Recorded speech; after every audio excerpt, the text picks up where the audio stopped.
Network Entertainment. One, two, three.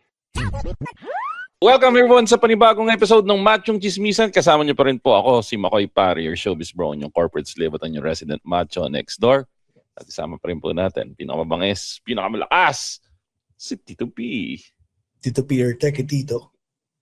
At kami po ang inyong Machong Chismisan, kami po ang inyong longest running comedy podcast sa buong Pilipinas at kami po ang inyong twice a week source of happiness dito sa podcasting world. Tito P, Happy New Year! Basta. Happy New Year, Makoy. Buta naman. Saka nag-New Year? Bye. Chill lang. Bye. Chill lang. Pare, sobrang stressful ng buhay pet owner pala. Talaga, napatunayan na sobrang stressful ng buhay pet owner pag New Year. Talagang... Bakit?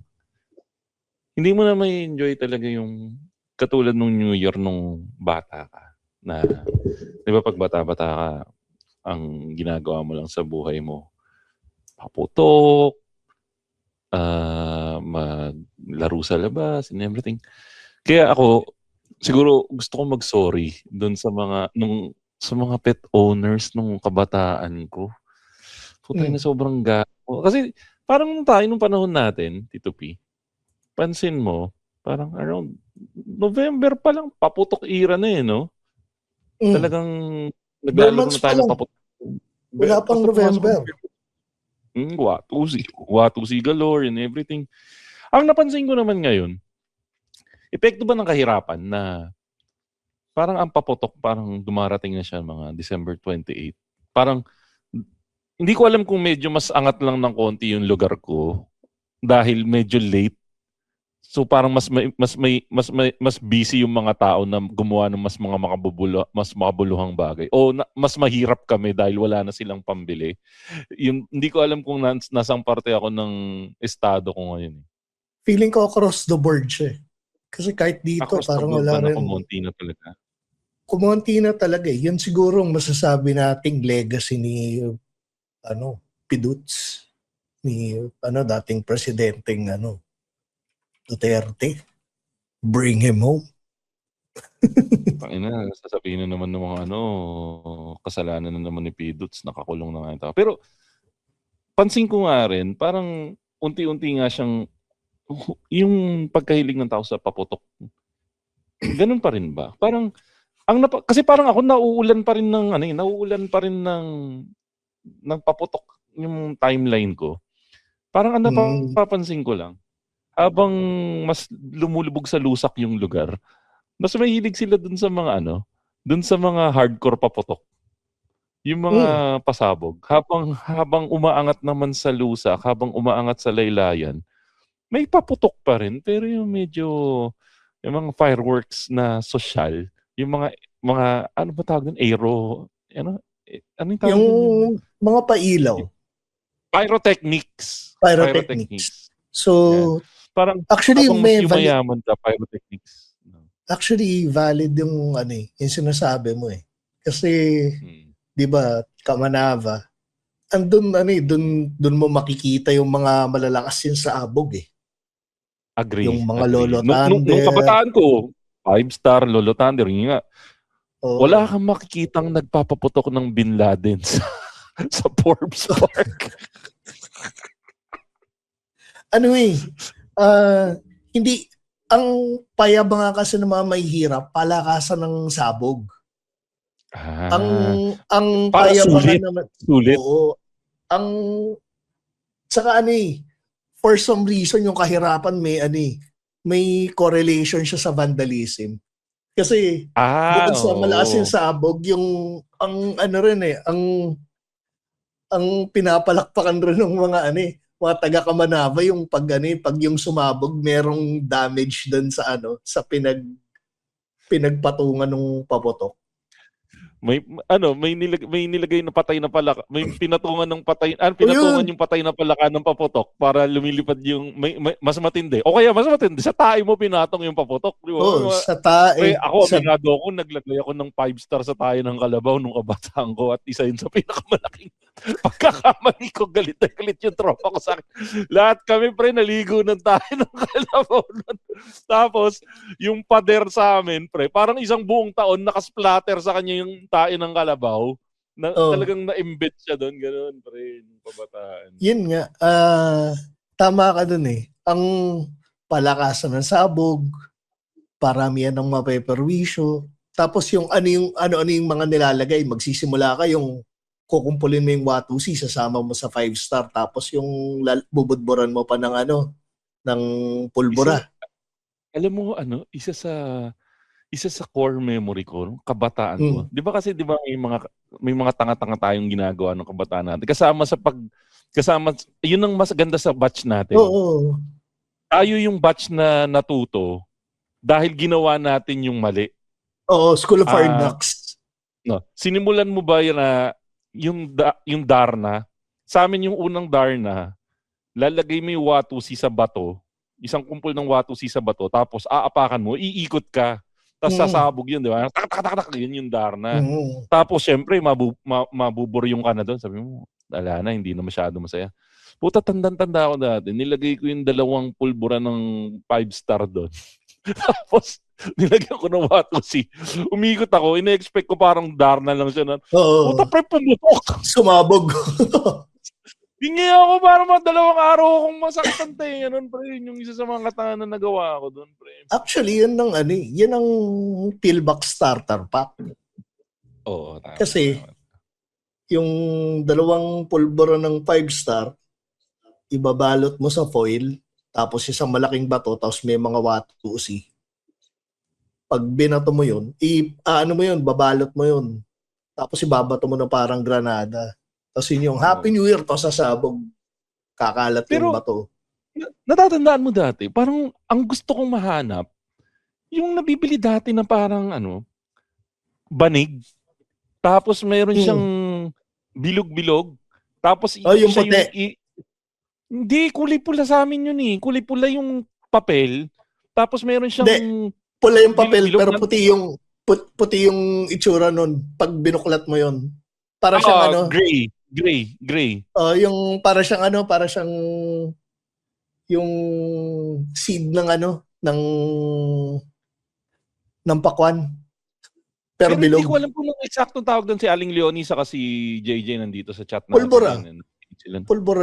Pero technically pulbura lang yun. Alam mo kung nung ginagawa namin doon ng bata, yung tatay ko talaga sobrang gago eh. Nagkalat lang sa bahay namin yung casing ng bala. Kukuha kami nung isang bala, case ng bala na wala nang laman ng 45. Tapos ilalagay namin sa loob nun yung kulay pula na yon. Tapos saka mo lalagyan ng angle bar para pag pinalo mo sa sahig, puputok siya.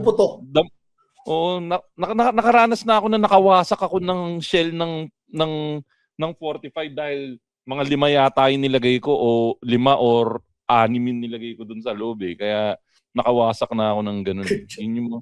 Tsaka either that or ilalagay mo siya sa parang dart, ibabato mo pataas.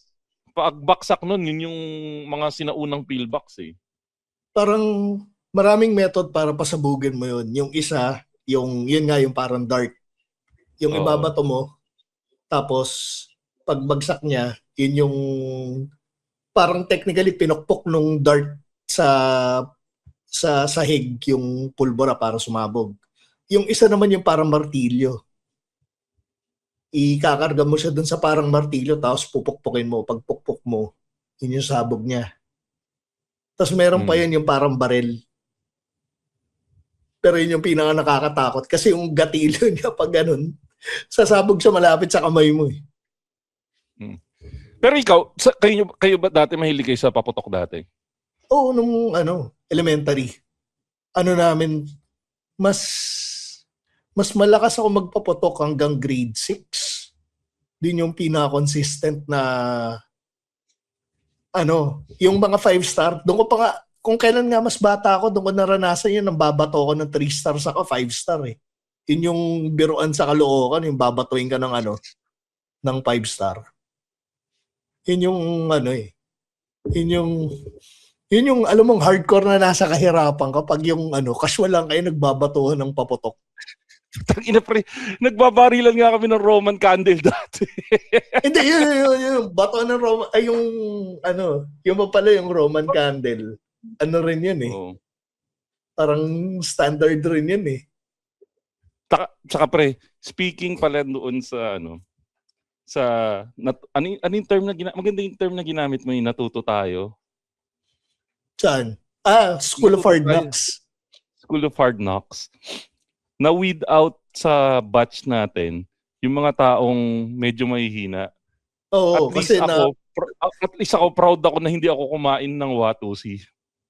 Oh, actually lower yun. Panahon natin, konti pa yung namatay sa Watusi for some stupid reason. Yung mga sumunod na batch, yun na yung kumakalat na yung balita na yung mga batang namatay dahil kumain ng Watusi. Kasi pare, ano yung sense na parang putang ina? Ako hindi pumasok sa isip ko eh. Again, kahit ako hindi rin. Ano yung thinking na putang ina sumasabog tong bagay na to, nagpuputok-putok to pag kinuskus ko. Kainin ko kaya to. Pero wala akong ganun, pre. Wala rin akong ganun, pero feeling ko ito rin yung same batch ng mga bata na yung yung kumakamot ng puwetos tinitikman. Tangina, merong batch na ganun. Hindi naman, parang proud naman ako na, sige, aminin ko, kumakamot naman ako ng puwet, pre. Pero, inaamoy lang. Yan, puta.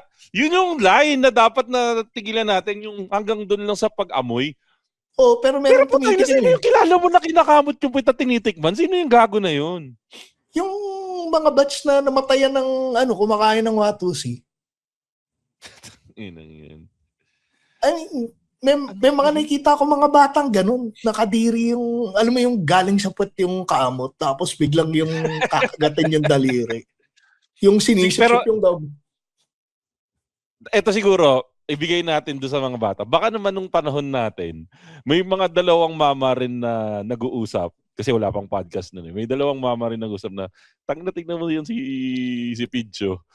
Kinamot yung pet niya, sabay inamoy. Ang baboy. Di naman tayo ganun, pre.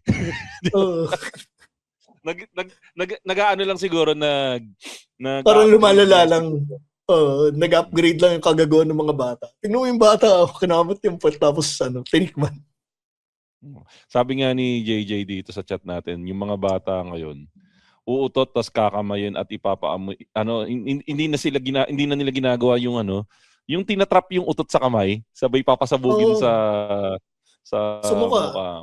Hindi mo nga pasasabugin, minsan yung igaganon mo yung itatakip mo yung yung kamay mo dun sa sa bibig sa ilong ng kaibigan mo. Maganda yung punto ni Aling Leonie. May dumb as evolution ba? Pero di ba dapat kung nag-evolve yung dumbass, di ba parang nagde-degrade yun? So hindi evolution yun. Ano ba yung ano yung opposite ng evolution? Opposite. Google na. Opposite of evolution. Meron mo opposite ng evolution? Wala eh. Devolution. Putang ina, may devolution pala. Tangina, may natutunan tayong bagong word. Pero ito pre, ito yung gusto ko sabihin. Pag sa vicinity mo, within your vicinity pre, merong kang nakita na merong may dala ng Bin Laden, Goodbye Bading, ano pa ba yung mga paputok na malakas? Ibig sabihin nun, pre, you have not made it yet, no? Ibig sabihin, nasa Cavite ako.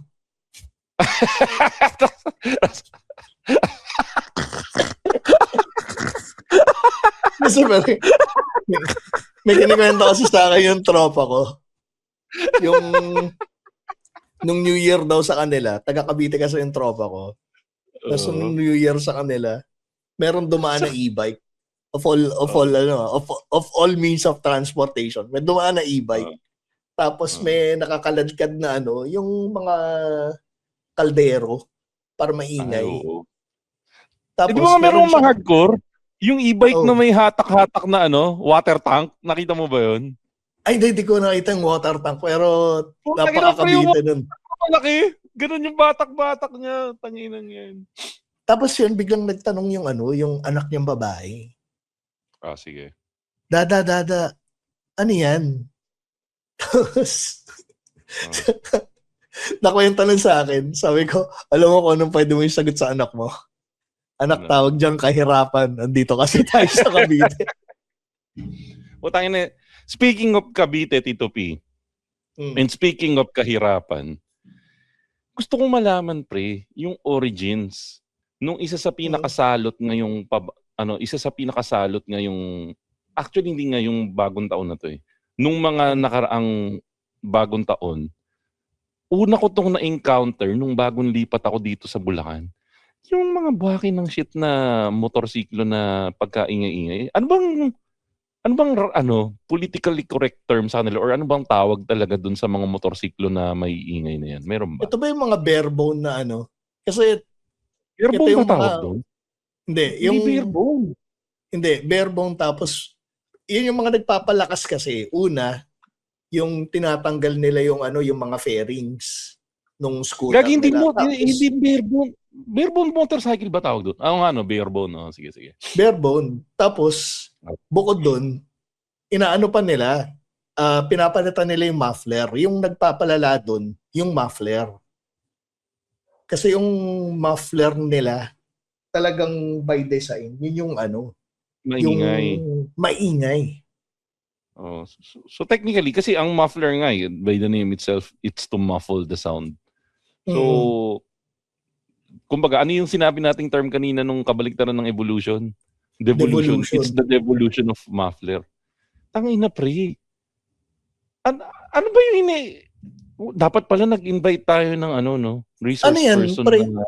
Hindi na natin kailangan ng resource person. Napakasimpleng lang yan. Kasi, di ba, sa mga big bike, maintindihan mo bakit kailangan mo ng malaking muffler. Kasi malaki yung makina. Malaki yung makina, tapos mabilis ang tinatakbo mo sa highway. Pag hindi maingay yung makina mo, hindi ka mapapansin ng mga motorista. Yung scooter, yan yung mga maliliit yung titi na gusto lang nila ipamukha na nakamotor sila. Hindi kasi gusto ko talagang makita yung science eh.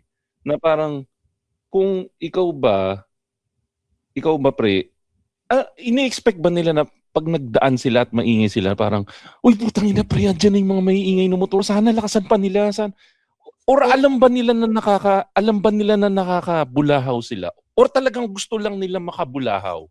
Ano yung way of thinking? Babalik ulit tayo dun sa paputok ng kahirapan at saka ng kayamanan. Pag mayaman ka, ang gusto mo, matagal yung pailaw mo. Yung tipong 15 minutes na dire-diretso pa rin yung pyrotechnics mo. Tapos yung variety pa ng pyrotechnics mo. Sa mga may hirap naman, mas maingay yung sabog, mas mayabang. Maraming pera, may pambili ng super lolo. Yung mga ganun. Yung mga goodbye Pilipinas. Actually, technically, tipid mode nga ito no? Kasi ito yung quote-unquote technically unlimited paputok Kasi gaganon lang sila. Pak. So parang sinturon ni Judas effect na meron silang portable na umaandar na pumuputok-putok. Parang pero ito all year round to. Ano lang talaga, parang yung yung sa motor, yung brand. In fairness alam ko naman, pagkatapos ng New Year, ibinabalik naman nila doon sa hindi ganun kaingay.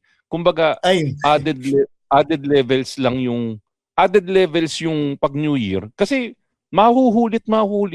Siyempre may mga exceptions to the rule na may mga talagang likas na uber kupal lang talaga sila. Pero, nag-elevate lang yung level nung dami ng mga motor na may ingay. Tuwing New Year. May point din sa New Year, pero yung nasa Kamanava pa ako, talagang hindi siya rarity. Talagang siya. Everyday yan. Everyday experience yun. Nung New Year, pre, andun siya sa gitna dito sa amin, pre, andun siya sa gitna ng palayan, Talagang akala ko may nagsasaka ba ng parang grass cutter on steroids, talagang napakaingay. Talagang Maaawa ka na lang talaga dun sa mga hayop, pre. Ikaw, pre, tatanungin kita. Ikaw, di ka naman pet lover. Sinong hayop yung sinasabi mo? Yung hayop na nagpapaandar ng scooter? Mga alaga kong hayop. Yung mga... Pero ikaw, pre, masasabi bang pet lover ka o sakto lang? Pet lover ako. Pet lover ka. May pet ka ba? Ngayon wala. Pero ang ibig ko sabihin, ang dami kasing mga post sa mga pet lover groups na nagko-call na magkaroon na ng ban pagdating sa mga paputok. Ikaw, anong opinion mo naman kung sakaling magkakaroon ng ban sa mga paputok? Sa akin, ako actually yun na-appreciate ko ng panahon ni Piduts. Piduts. Pero pare, yung panahon ni Piduts, pre, hindi naman kasi niya binan eh. Nagkataon lang na COVID. Kaya walang paputok nung panahon ni Piduts. Hindi, pero yan, policy sa sa Davao yun na in-extend sa buong Pilipinas. Kaya nagkaganon. Pero sige, ibigay natin sa kanya yun. Maganda yun. Pero na-implement ba nung... Kasi alam ko may paputok pa rin naman nun eh. Hindi siya kasing higpit. O na-implement ba siya noon? Hindi ko masyadong natandaan. Na-implement siya noon. Kasi yung mga kilala kong mahilig magpaputok, talagang wala silang bad trip. Hindi naman sila bad trip. Kasi yung iba sa kanila, DDS eh. So, kumbaga parang... sige, bibigyan natin yun. Kasi the mere fact na nag-utos siya at napasunod niya yung mga panatiko niya, well, good and good. Kasi meron pa rin Sa akin kasi for some reason, nung tumanda ako, nawala na yung amor ko sa paputok eh. Nung nagsimulang ako na yung gumagastos ng pambili ng paputok, medyo na-realize kong napaka-impractical niya. Ako naman, yun nga, more on pailaw. Pailaw. For the past few years, bumibili akong pailaw, yung mga aerial. Last year, bumili ako. Ang ginagawa ko kasi parang gagastos ako ng 2,000, 3,000 na multiple na siguro bibili akong tatlong tig na 900 tapos konting pero sabi ko para isang sindihan na lang, bibili na lang ako ng isang mamahalin na tipong tatagal ng mga 15 minutes para i-enjoy mo na lang, 'di ba? Kaya lang yun nga parang naawa naman ako kasi lalo na nakikita ko, hindi rin na-enjoy ng misis ko kasi ang gagawin ng misis ko habang nagpapapotok ako sa labas or aerial ako sa labas, nagtatago din siya sa loob kasi yung mga aso nagwawala eh. So, tumigil na ako nitong huli. Saka nakakaawa talaga yung mga aso, pre. Yung mga stray dogs na inaalagaan ko dito sa may amin, talagang nanginginig, nagtatago kung saan-saan, nakakaawa. Naalala ko sa Caloocan, yung kapitbahay namin, namatay arwana nung New Year. Arwana, pre? Seryoso, may epekto siya sa arwana? Oo, kasi una, mausok. Tapos nakakaano rin yun. Mas kawawa nga yung isda ay maingay eh. Tapos yung aquarium niya nakalagay sa sa veranda nila. Okay. After ng New Year's Eve nakabaliktad na yung arwana nung nakita nila. Siguro kasi tama si Aling Johnny, nagbabibrate dun sa na-stress yun. Oo.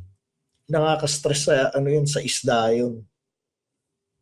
Pero ikaw, so all good ka sa pagbaban. Ako naman, kahit hindi naman total ban, kumbaga, maglagay sila ng lugar na, actually mayroon nun di ba? Parang meron namang batas na hindi, nandito sa lugar lang dapat ng paputukan, di ba? Kung di ako nagkakamali, ang policy sa Davao at yung policy ni Piduts nung panahon niya is merong common area, designated area kung saan kayo pwedeng magpaputok. Tapos doon parang ang nangyari nga, yung mga tao instead na magpaputok sila dahil bawal, pumupunta na lang sila sa mga lugar na merong fireworks. Actually, yun yung gusto ko. Yun yung best thing to do. parang bawat city or bawat lugar, kasi kung bawat city, lugi naman yung iba. Kasi syempre kung halimbawa lang, sabihin mo sa City Hall kayo magpapa-fireworks, medyo hindi naman lahat malapit sa City Hall. So para sa akin, ang maganda, bawat barangay, meron kayong schedule na 12:00 magpapa-fireworks ako. Yun ang maganda, di ba? Number 1, makakatipid na kayo. Number 2, controlled yung environment, di ba? Yan nga yung yun yung, di ba sa Times Square sa New York, parang ganun yung naging programa na balabing Cavite. Putang ina, bigla nakarating ng Times Square. Hindi, pero ngayon kasi, mapapansin mo, may mga may mga New Year countdown na sa iba't ibang lugar. Meron na sa BGC, meron na sa mga Okada, sa mga Resorts World Manila. So, nakita rin ng mga negosyante na merong opportunity na instead na magpaputok, instead na mamroblema kayo sa handaan, mag-check-in na lang kayo sa isang posh hotel, merong fireworks display, tapos meron package para dun sa sa New Year's Eve meal ninyong pamilya, 'di ba? So yun yung nagiging bagong trend ngayon.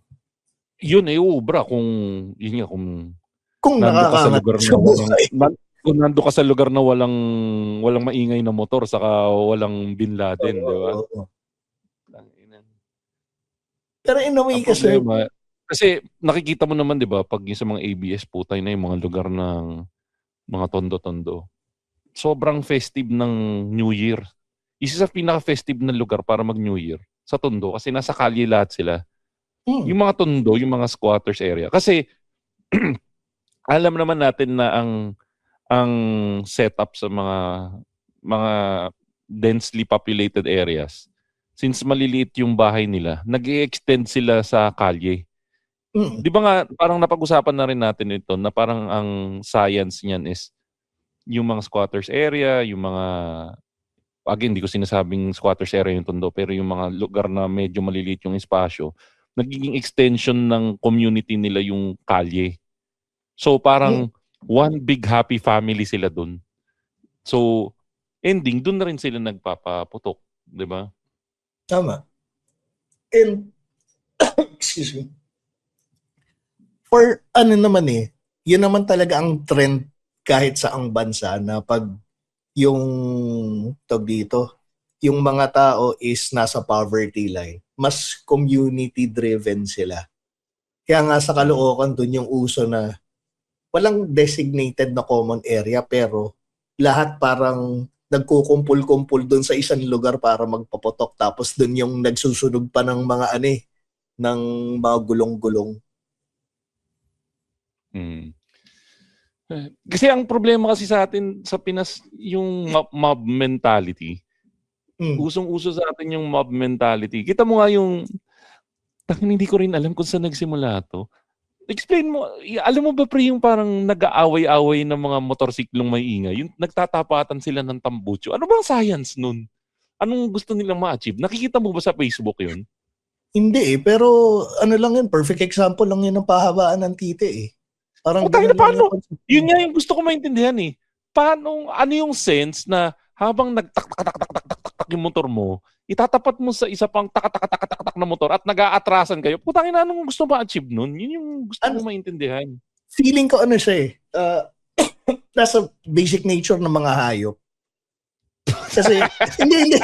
Seryoso, I mean, kahit basic nature ng mga hayop pa po. Hindi, kasi alam mo yung let's say yung mga yung mga RAM, 'di ba, para i-impose nila yung teritoryo nila, sila, nagpupukpukan sila ng ulo, 'di ba?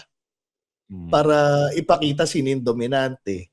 Ganon din sa sa mga unggoy. Sa mga unggoy, nagpapatuhan silang tae, parang ganon. May pecking order sila. Kumbaga nagpapasiklaban yung mga malalakas na mga lalaki para ipakita sino yung alpha. So, ganun din yung mga squatter. Tang-inang mo, Tito P. Hindi. Parang, di ba? Parang, Hindi ko nga alam, parang ang pangit na pagkaka-praise ko na nature ng mga hayop. Parang double entendre yun. Inang gago mo, Tito P. Inano mo naman. Hindi, pero I mean, Ganun din hindi yung mga squash. sinasabing mga hayop sila. Sinasabi ko yung mga hayop, nature talaga nila yun eh. So, parang ano nila yun eh, parang way nila yun para i-impose nila yung sarili nila doon sa sa pecking order ng ng community na kami nakakaangat. Ayaw ko sa'yo, Tito P. Pakagago. Pero pagdating naman sa handa ng New Year, alam ko na pag-usapan natin ito nung mga previous episodes natin eh.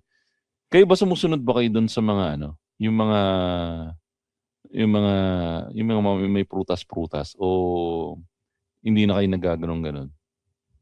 Di na, parang tamang lang, tamang sunod lang. Bare minimum.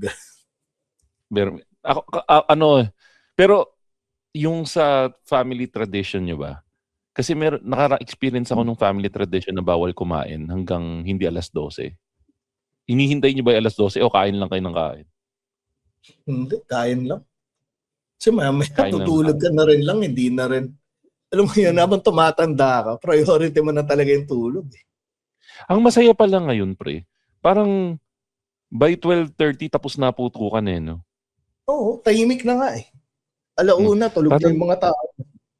Kupal din, again, maghingi ako ng sorry doon sa mga matatanda na nakaranas ng kagaguhan namin, ng kabataan namin. Tatandaan ko kasi dati parang kahit hanggang 4:00 ng madaling araw, no, nagpapaputok pa rin kami.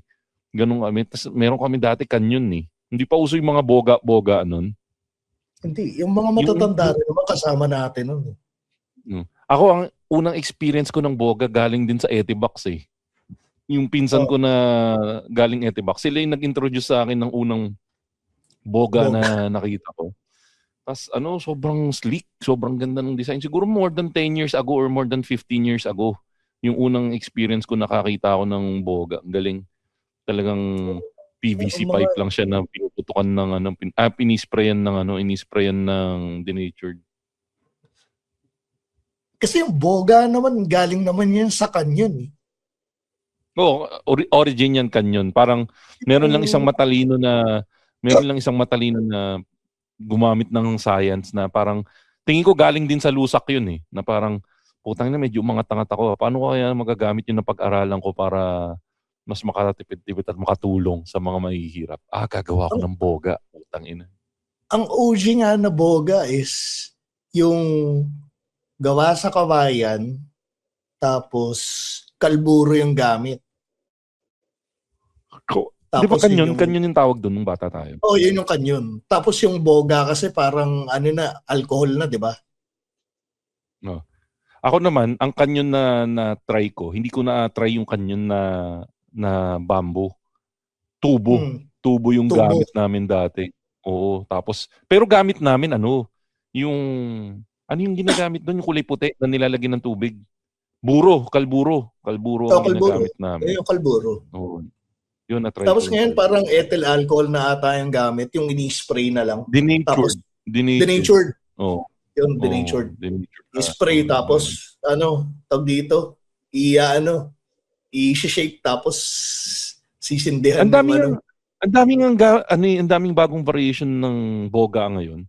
Yung meron yung ginagamitan talaga ng siyensya, pre. Yung makikita mo gumagapang na ganun sa tubo paikot nung boga yung yung apoy. Ano yun? Tawag dito? Yung yun eh, yung sa lighter. Oo, sa lighter. Makikita mo gumagapang na ganun yung apoy. Sabay makikita mo kakawala dun sa... Ang ginagamit naman nila ngayon, pre, yung bote ng mineral water naman. Yung 5 liter na 5 gallon na na tawag dito, nalalagyan ng tubig. Tapos nakakabit sa hose. Oo. Kayo, pre, ano pa yung mga paputok na ginagamit nyo dati? Ako kasi dati 5-star lang ako dati. 5-star. Lahat ng may ingay, whistle bomb. Nakagamit lang ako dati. Ang pinakamalaki ko dati, plapla. Parang dati, wow na kami dati sa plapla. Wala eh, palaki ng palaki yun. Yung chick boom. Ay, yung chick boom, yun yung yun yung predecessor ng predecessor ng tawag dito ng Piccolo, yung chick Piccolo. boom. Yun yung Yung, yung Piccolo, parang ano na siya, yun, tinatanong ni smaller Aling version Johnny, siya yung eh. chick boom. Di, yung chick boom mas malaki. Yung Piccolo, Hindi, yung meron Piccolo yung sa smaller version. oo, yung Piccolo, ano na siya, parang Nerf version na siya ng chick boom. Kasi, yung chick boom, ano yun, napaka-convenient nun eh, kasi parang, ano lang yun eh, parang posporo lang yun eh. Pag ano mo, pag pagkaskas mo dun sa sa parang, yung katulad nung sa posporo, meron siyang side na dun yung pagkakaskasan mo, tapos ibabato mo eh. Yung sabog niya malakas eh. Eh yung iba, hindi na bato kaagad. Sabog yung mga daliri nila eh. Kaya naging Piccolo. Ay, nako. Pero yung chick boom dati, sobrang convinced ako dati na safe siya. Pero yun nga, ang daming nagsasabi na hindi pala. Kasi minsan daw, sumasabog daw kaagad yun pag ano. Ang ginagawa kasi nun guys, para siyang posporo, kukuskus mo lang siya doon sa kuskusan, gilid. tapos diretso bato. Kaya kaya nga siya niliitan. Kaya nagkaroon ng Piccolo. Kasi yung chick boom, yung sabog niya, sabog talaga. Eh minsan, pagka sayad pa lang doon sa kaskasan, sumasabog na kagad, di pa nababato. Ay, no. Yung pa, ito, sabi ito kasi si JJ, sabi yung pop-up. Sobrang beginner yung pop-up eh, no? Pang kids. Alam mo yung pop-up? Hindi ko na alam yun eh. Puta yun yung para siyang, imagine mo na super baby na pillbox. Na Piccolo. Okay. Hindi, super baby talaga. As in, pag sinabok mo, pag binato mo siya sa, ang gagawin mo doon, ibabato mo yun sa may paanan ng tropa mo eh. Tapos ang tunog lang, ganun lang. As in, parang masabi lang na may sumabog na maliit. Ganun lang. Kaya nga pop-up lang yung tawag supot sa kanya eh. Tawag doon, Hindi naman masasabing supot. Hindi naman masasabing supot. Pero, yung sabog niya supot eh. hindi, sakto lang. Ganun. Ano natin? May akala ko mabibingi ako dati. Binato ko ng 5-star. Nagsisindi ako ng 5-star. Sumabog yung 5-star. Tapos sumabog yung 5-star na sinisindihan ko. Lecheng yan. Sobrang lapit. Pero yun nga. Pero in a way, may kita mo rin, mas maingat na yung mga bata ngayon eh. Ewan ko kung nakatulong yung every New Year, binabalita yung mga nasabugan yung kamay. Yun yung nakakamiss, pre. Well, hindi ko nami-miss na may na-aksidente Pero natatandaan mo dati, putang ina, pagkatapos ng New Year, magandang gabi bayan, putang ina, nandun. Tapos, yun yung panahon na hindi pa uso, pre, ang blurred. Saka black and white, putang ina, makikita mo talaga, wasak yung kamay, putol yung braso. Kaya medyo mas soft na yung mga kabataan ngayon eh. Nauso yung pixelated, yung mga blurred. Panahon natin, talagang kita mo yung sabog eh. Tangina, tapos ang ginagawa pa nila, kasi di ba bago mag New Year, puta, ipapakita sa TV Patrol yun, no? Ready na po yung mga yung mga lagari namin na pangboto para dun sa mga masasabugan ng tangina, gago, ganun talaga. Ganun katindi yung mga scare tactic rin kasi siya kasi hindi bumababa yung statistics ng mga nakasabugan kahit taon-taon siya pinapakita. True. Pero legit yung lagari kasi pag naputokan ka tapos yung boto na, yung tinamaan yung boto tapos kailangan mong putulin, yung part ng boto yung lalagariin mo.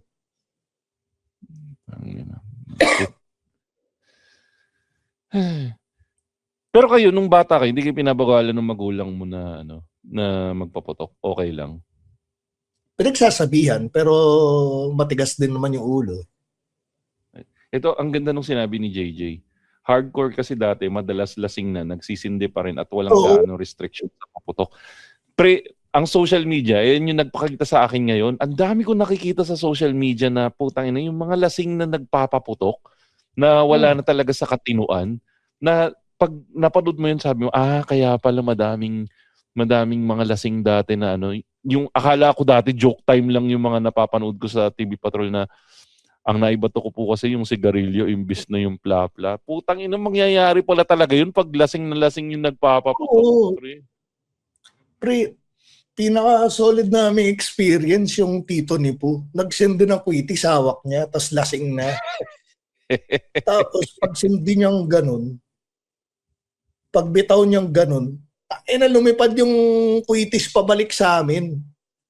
Sinasabi ko sa'yo, andong kami sa terrace nila. Alam mo yung nagsisiksikan kami na alam namin dingding na yung katabi namin. Tapos para kaming mga tanga. Yung direksyon namin papunta sa dingding. Tapos sumabog sa tabi namin yung kwitis. Ay, no. Pero masaya siya. Nakakatakot siya pero at the same time, ano siya, core memory siya para sa akin.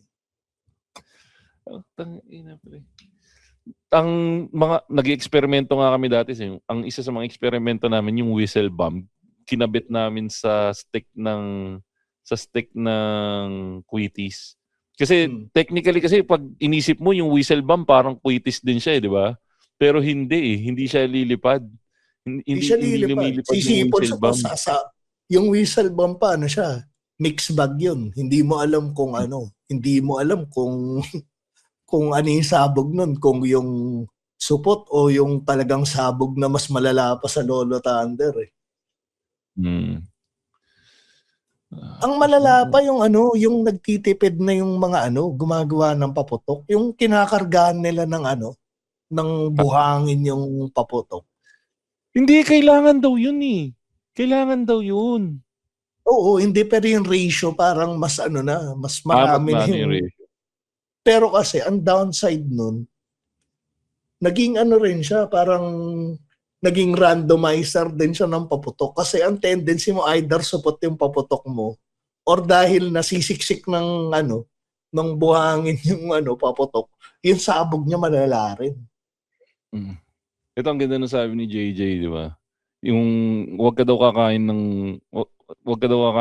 magpapaputok pag kumakain ka ng crispy pata, saka yung isa pa yung suman, putang inang yan. Suman. Ba't ka na makakain ng suman ng New Year, pre? Pero biko. Seryoso, may kaopisina yung mama ko na muntik maputokan dahil sa biko.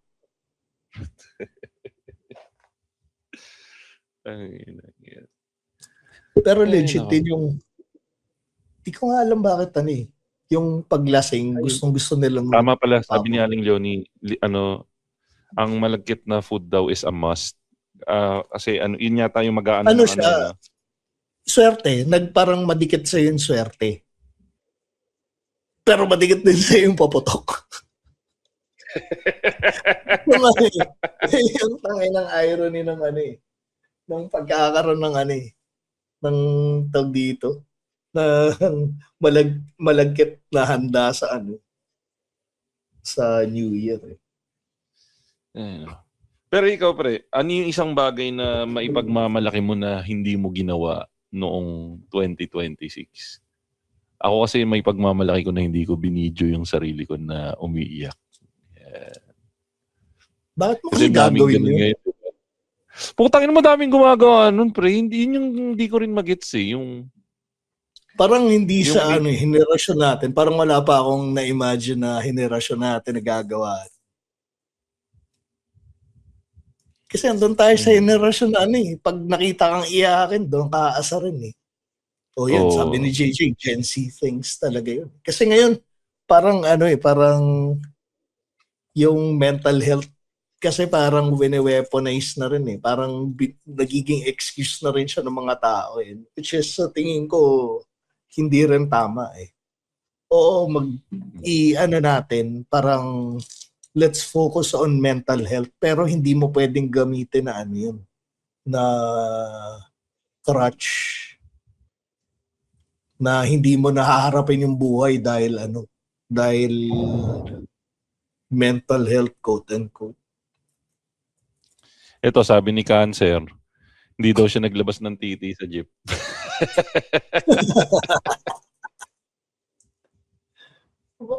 Ano?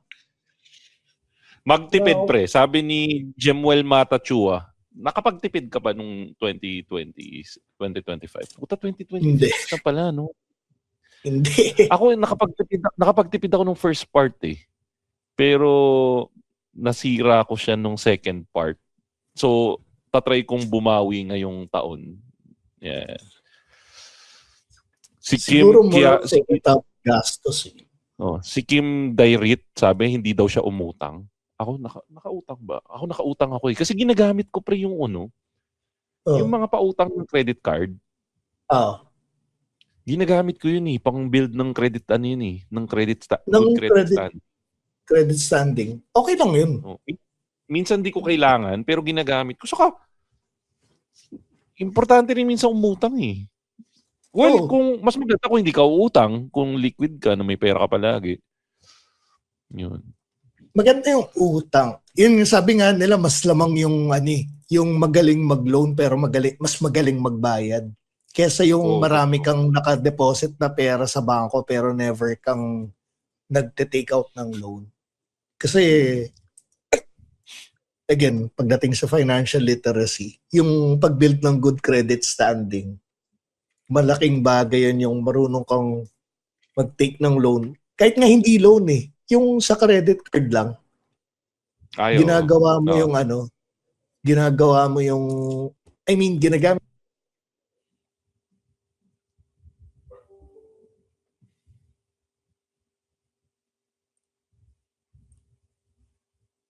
Nakamute ka, Tito P. Nakamute ka.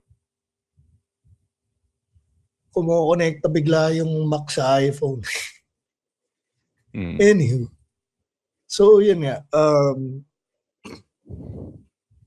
Maganda siyang pag ginagamit mo yung credit card palagi, nag-accumulate ka ng points tapos good payer ka, binibuild mo rin yung yung good credit standing mo nun.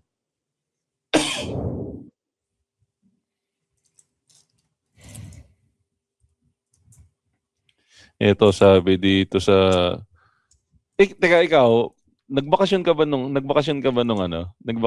na dire-diretso nung Christmas break or Hindi. Or nagtrabaho ka pa rin? Trabaho.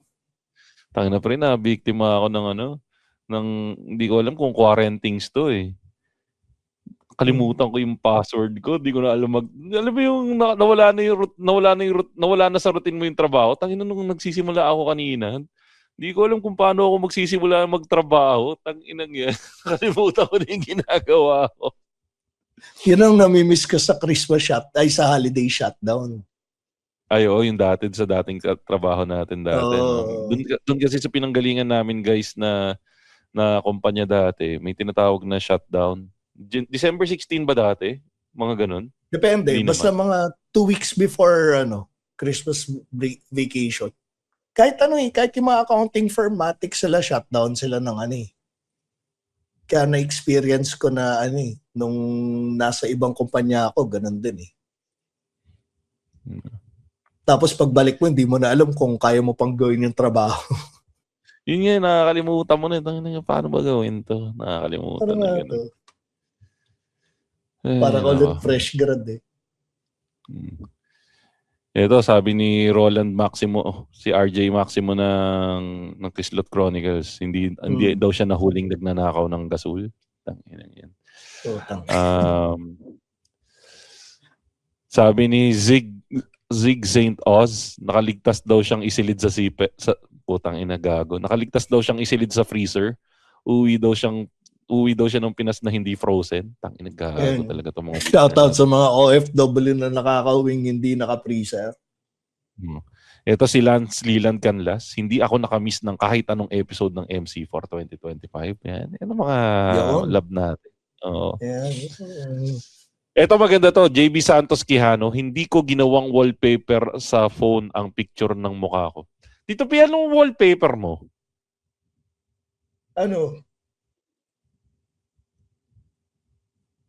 Anime character. Putang ina, 40 ka na, anime character pa wallpaper mo? Hindi, mahilig lang talaga ako sa graphics eh. Okay. Never akong never ako Eto, nag-post na picture eh. eto kabaklaan ni Jason Bonsa. Cheesy, pero pinagmamalaki kong di ako sumuko, my dudes. Salamat sa inyo, may napapakinggan ako palagi. Tangina mo, Jason. Hindi, pero yan I-heart react ko nga to. Yan. Hindi, pero maganda yun Yung yung, I mean, seriously speaking ano yun, maganda siyang goal na hindi ka sumuko. Yung pagiging resilient. Solid yun. Tama naman yun. Kung naman, patola ka naman, syempre inaasar ko lang si Jason. Hindi, alam ko. Ito to. Gusto ko lang i-comment kasi maganda yung niya eh. Yeah. Good job ka, Jason. Ito si Kevin Duayan. Hindi ako mamin kay proud pala. Hindi ko ginawang sabaw ang gravy sa KFC. Gulo nung comment mo, Jason. Ay, ni Kevin. Ito, maganda to. Si Lipad Rafael. Di ako kumagat sa online sagal. Yan, good job. O nga pala, may commercial tayo ngayon. Pasok, commercial. Arena Plus. Huwag ka magpapanggit. Tangina. Hindi, sorry. Hindi nga baka nagtatawag nga ako ng paano kung marinig ng hindi, tangina sila na nga lang. Saka sila magbayad para para hindi na natin banggitin yung kalaban nila. Yan. Tama. Ito sabi pala ni Red, hindi daw, galing daw kay Red Olero to eh. Walang pumasok na titi sa bibig ko. Tama naman yan. Tama yun. Sabi ni ni Christian Segunla. Tapos, akala ko kaya ng walang droga na galing sa drugstore at yun. Daming comments sa atin yan. Pero again, thank you guys sa pagsama sa amin sa New Year. Ako, hoping ako na mas maging okay itong taon natin na to sa Machong Chismisan dahil madami tayong mga bagong kaibigan. At i-announce na ba natin, Tito P, na mas magiging maaga ng recording natin? Huwag mo muna batiin. Parang nasabi ko na rin eh. Pero umaasa ako na mas magiging maganda ang sleeping habits ko sa mga susunod na panahon. At baka makapag-record na rin kami sa studio. Sana mas madalas na recording. Yan, ano bang quote-and-quote na pwede natin gawing New Year's resolution? Kasi baduy pag wala tayong New Year's resolution eh. Ano ba? Mas madalas na mag-record sa studio. Tama ba? Mas madaming studio guest? Recording. Saka collab. Ayan, collab. Ayun, madami tayong mga naging kaibigan doon sa Christmas party. Hindi, kahit yung dati nating kaaway. Yung mortal enemy nga natin, sabi, mag-collab daw tayo. Hindi, speaking of mortal enemy, kaaway pa rin natin sila, enemy podcast natin yan. Enemy podcast natin yung Cool Pals. Shoutout sa mga kaaway natin sa Cool Pals. Congratulations sa inyong comedy special. Yung na-release nila yung comedy special sa YouTube. Dito ba, naririnig mo yun? Ano? Naririnig mo yun? Yun yung ulo ng executives ng Netflix na hindi tumanggap at hindi binili yung comedy special ng Cool Pals. Inuuntog nila ngayon yung sarili nila sa mesa. So, congratulations sa mga kaaway natin sa Cool Pals dun sa Kung gusto niyo mapanood yun, punta kayo ngayon sa YouTube ng Cool Pals para Cool Pals. Nag-release nung nung January 1 ba? January 1. Sino yung favorite mo dun sa set? GB yung ko dun eh. Yung dun sa particular set na yun. Pero actually lahat malakas eh. Lahat, oo. May sipa yung kay Rems as expected. Syempre GB, alam mo malakas 'yan. Panalo rin yung kay James. Sobrang ganda ng mga hirit nung kay gago. Muman, di ba? Hindi na natin panoorin niyo na. Panoorin niyo na lang. Saka syempre kasama sa mga nandyan yung mga kaibigan natin na crew, sila Jomar J, sila Fade, sila Masa. Ang magjowa. Sino magjowa? Si Lalea. Tsaka si tawag dito. 25%. Jasper, tangina. 25% Nagano ako. Jasper. Ang dami mo makalimutan si Jasper pa. Anyway, so sige, batiin natin yung mga nabati na natin yung kaaway nating podcast. Batiin naman natin yung mga kaibigan nating podcast. Andyan yung Backtrip Podcast, Tigas Dito Podcast, Pinoy Memeology Podcast, 25% ni Jasper Reyes, 3040 Podcast, MJ's Bubble Podcast, Fanboy Chronicles Podcast, Galingan Mo Naman Podcast, Tatay Hood Podcast, Kislot Chronicles Podcast, Konichi Mates Podcast, Pandango sa Live Podcast, tapos andito rin yung mga Patreons natin. Siyempre si Cujo, Olayo Sinpri, Kay Gandahan, Dar Almeda, Wilbert Asawa ni Beng, Darwin Bisuego, Jimbo, Jason Bonsa, Jun Magpuyo, Aiser Patalen, saka yung pinakabago sa kanilang lahat, si Marvin Lee, at syempre ang patron ng mga Patreon, wala ba ako, si Miss Len Mackenzie. Tito P, may gusto ko bang batiin? Wala, ano lang. Promote ko lang yung IG ko, Tito__P.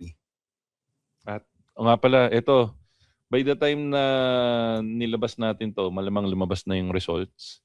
Pero kiniklaim natin dito sa episode na to na sana na meron na tayong kasama na attorney Binboy na Agua bukas. By the time nare-record namin to, ilagay na natin yung date, January 6 ngayon. January 7, lalabas yun. So, meron na tayong attorney Eman Bacosa, attorney Binboy na Agua. Congratulate. Kami na yung unang magko-congratulate. Kung ano man yung maging result, syempre mas power tayo dun sa positive. Kahit anong mangyari, we're proud of you, attorney Binboy na Agua. So, kung lumabas na yung results at nag-post na si Vin, congratulate nyo naman si attorney Vin Binago. Sobrang deserve niya yan, pinaghirapan niya yan. Yeah? At yan mga kaibigan ng ating latest episode ng Machong Chismisan. By the way, you can support us by going to patreon.com/machongchismisan para makapag-subscribe. At follow nyo kami sa aming social media platforms. Showbiz Bro ako sa lahat ng social media platforms. At si Tito P, Tito__P sa lahat ng social media platforms. At Machong Chismisan sa lahat ng social media platforms. At yan po, mga kaibigan, ng ating latest episode ng Machong Chismisan. Kasama natin Aling Leonie saka si JJ na nakikinig ng live ngayon sa ating recording. At kasama pa rin natin, pinakamalakas, si Tito P na lagi nagsasabing, honesty is the best. At ako naman po si Makoy Pare, Showbiz Bro, na lagi nagsasabi, laging tatandaan, ang tunay na macho, chismoso. Have a great day, everyone. Bleep! Yay! The opinions of podcast creators, hosts, and guests are not necessarily reflective of the official stance of the Pod Network Entertainment, its hosts, or other network programs. The content created by the people behind the podcast is personal and not meant to harm any religion, ethnicity, group, organization, company, or individual.